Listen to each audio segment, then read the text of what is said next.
He who has ears shouldn't stand too close to Peter.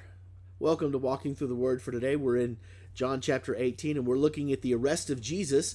And at this moment, we have just seen Judas along with a garrison of Roman soldiers, and some of the officials from the chief priests and the Pharisees have arrived to arrest Jesus in the cover of night. Now, they arrest in the cover of night because they don't want to incite the popularity of Jesus into people revolting or rioting. Remember, this was just a few days prior when Jesus makes the triumphant entry, and people are laying their cloaks and giant palm leaves and saying, "Hosanna, Hosanna, blessed is he who comes in the name of the Lord." So Jesus is still quite very popular. And so they're doing this on the cover of night because, let's be honest, sin loves the dark. So these men are here, and Peter at this moment chooses to make good his promise of, "No, not you, God, I would never deny you." And he pulls the sword and he cuts off the right ear of the servant named Malchus. Now this right here, though, this is the moment.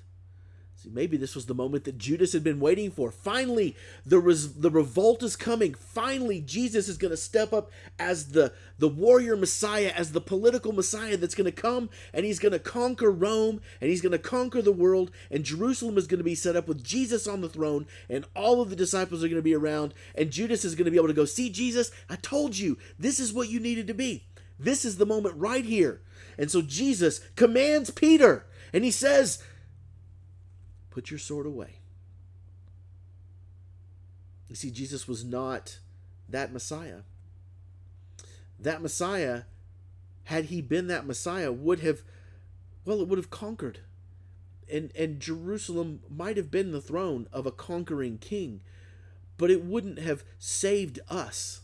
Because you see, if Jesus had been that political Messiah, then everyone who died would perish eternally. So Jesus was not that Messiah.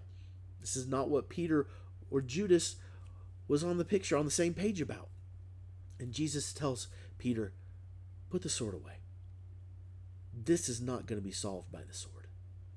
This is not going to be fixed. You will not be fixed by the sword.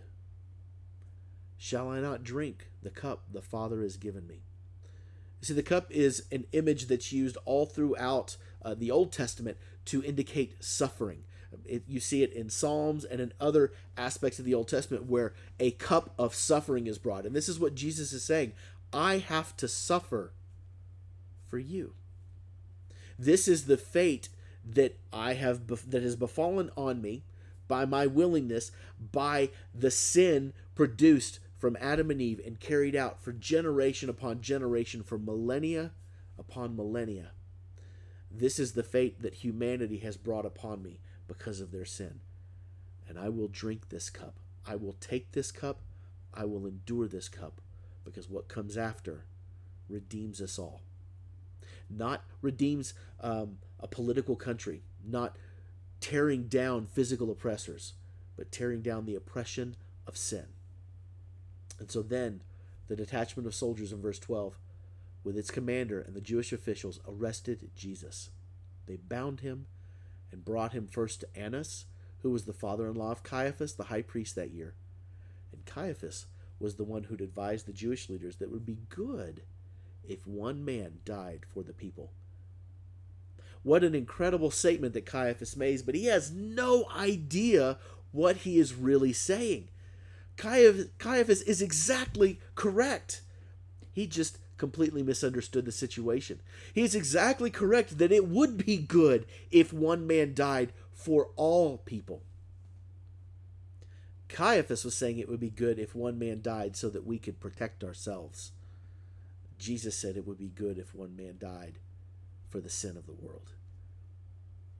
This is the tragic parallel of the cross. This is the tragic parallel of what we're seeing here.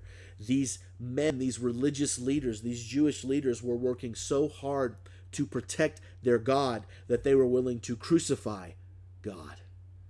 They were so willing to protect the law and the way that they didn't realize that Jesus came to fulfill the law, that he was the way. This victory was not going to come by the sword or by bloodshed. at least not their bloodshed.